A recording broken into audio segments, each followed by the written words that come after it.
Mimosa Jenbel as always. Welcome back. So it is Friday. It is our documentary of the week review. And of course, like I promised, we are going to continue with the Paradise Lost series with Revelations Paradise Lost 2, which came out in 2000, 4 years after the first one was released.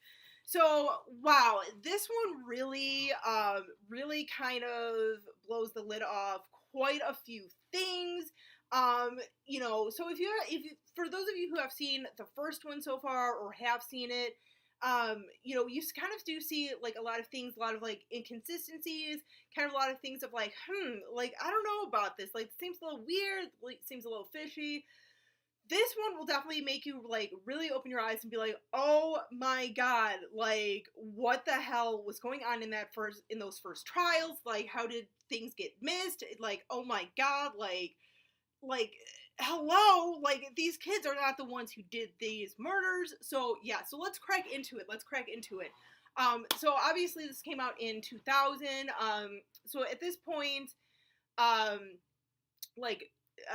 the guys are all like have grown up quite a bit and stuff. They're still in jail. They're still in prison and everything. Damien Echols is on death row basically for being like the supposed ringleader of this, and he's like, he's trying to like appeal his case, and trying to like get a new trial and everything, because it's kind of like, dude, I'm gonna get killed for something that I didn't do, and there's a lot of like fishy things that are going on with Mark Byers, who was the stepfather to one of the young boys who was killed 7 years earlier. Like his behavior has changed so much. Like part of you kind of, do sort of sympathize still with him, because it's like, well, yeah, how would you be like reacting when you've lost your stepson? And then on top of that, we've come to find out that his wife, Melissa, had passed away in like March of 96, a few months before the Paradise Lost, the first documentary was released on HBO.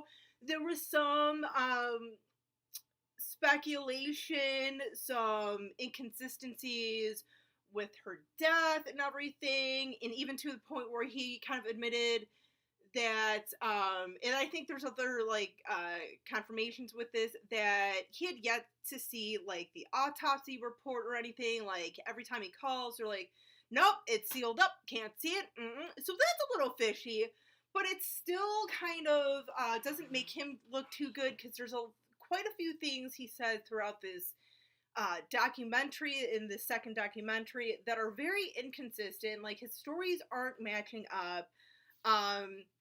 Like for example, at one point, actually several points, he kind of discusses how he lost the majority of his teeth, and hence why he has to wear his dentures. I think like the first story is that he lost his teeth in like a fight because they were punched out. I think the second thing was that the second explanation was that he was taking all these different medications, and one of these medications, one of the side effects is that you could get periodontal disease, so it made a lot of his teeth fall out. Third one, yeah, there's a third one where someone had said like, well, he said that they were medically taken out, hence they were pulled by a dentist. So it's just, things like that. It's like three totally different stories about your teeth. Now, you might ask, why am I talking about the teeth? Here's the reason why I'm talking about the teeth, for those of you who have not seen this documentary yet. There is a group of people, pretty much like across the United States at this point in time of like everything going on with these guys still being in jail, that there's kind of like this sort of like page dedicated to them, that trying to like raise money for the guys, so that way like if they did ever get out, they would all have like a little bit of money just to kind of have a little bit of a life, being able to like start a life outside of prison and everything. And they were able to kind of get like save up a little extra money to go ahead and hire a criminal profiler, or like a not a criminal profiler, but I forget exactly what it's called, something profiler, where um, they um, were able to like uh, and I think like an evidence profiler or something or like whatnot to kind of go back in, look at some of the evidence that maybe wasn't like looked at properly or overlooked or little things that may have been missed. And like they show this guy talking to one of the attorneys for the guys for like, Eccles, Miss Kelly, and Baldwin. And, right away he's pointing out different things of like, okay, well, like, look at this right here. This looks like a bite mark. Like that is almost like solid evidence to be able to prove if these guys have done this or not. All we need is basically impressions of their teeth, match it up to see if, like, if these guys had any involvement. Because if you get at least one of them to sort of, match up with this, then yeah, basically you can say that all three are guilty. So, but that was kind of like overlooked at in the first one and everything, in the first set of trials.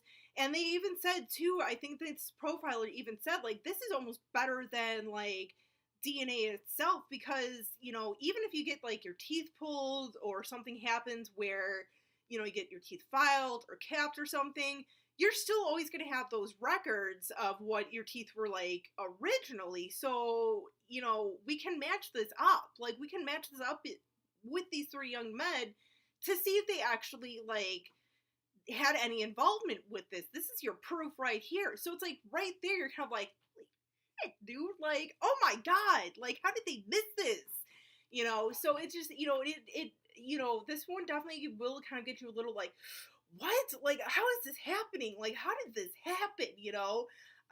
But yeah, it just, there's so many things that they kind of do go on in this. Even they were talking about one of the young boys who was murdered because he was pretty much castrated, basically, and they were saying how when whoever did this, well, first off, whoever did this, by the way, the teeth thing, that's why I was bringing up Mark Byers' teeth, because, in this one, they were definitely kind of like, it kind of shows him in a light where it's like, dude, you may have been involved in this, and even Damien Eccles is like, dude, he, like, in my opinion, I think he did it. I think he was the one who did this. I mean, he's freaking nuts.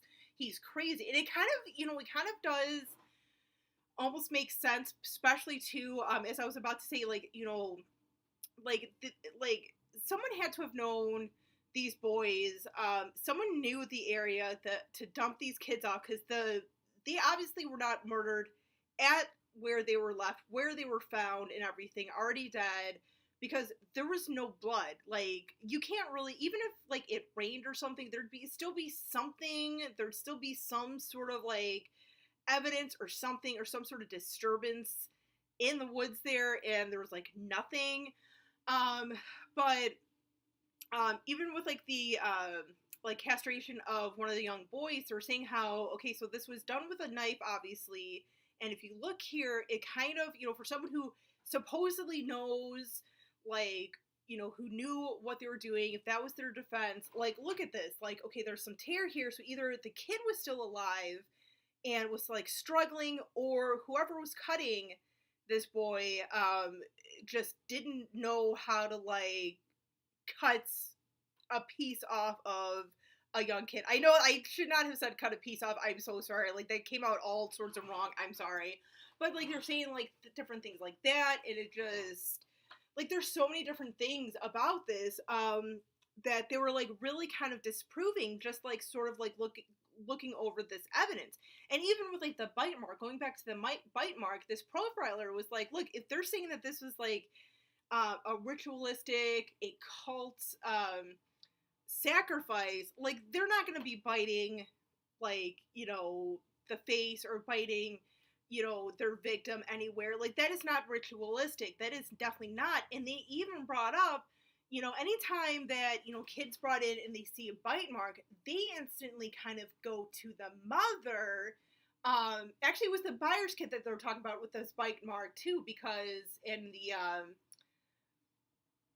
the cutting off of a certain body part, that they were like, especially with this like bite mark above the eye, if a kid is brought into the emergency room with an injury like that, they usually go to the mom, because that's usually seen more in a like abusive household, not in a ritualistic killing like this. So there's just so many things like this. So it's kind of like, once again, it's because of like evidence like this, the attention now is kind of going back to Mark Byers and like his wife. I think even Damien, I think it was Damien or Baldwin, who kind of was saying like, well, it's a little fishy that his wife kind of died under mysterious circumstance. We don't really know how she died, or what was the cause, with especially too with Byers like ever increasing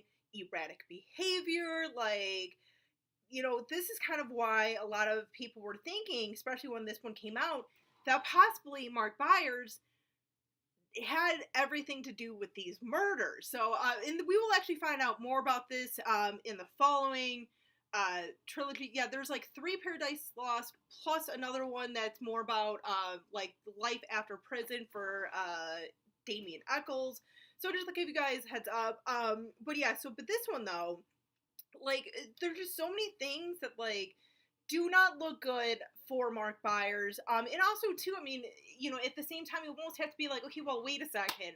Like, we were all complaining about the first one of everyone attacking this West Memphis 3 group of, Baldwin, Echols, and Miss Kelly. Like, okay, there's really no evidence. There's no, stuff's not adding up. It's all kind of like conspiracy and just like whatever, like easy targets.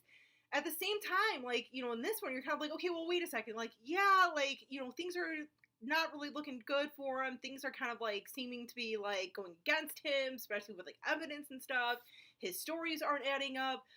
But it's kind of also too like, well, okay, we're doing the same thing to this Mark Byers that they were doing to these 3 young men in the first one. So it's just like different things like that.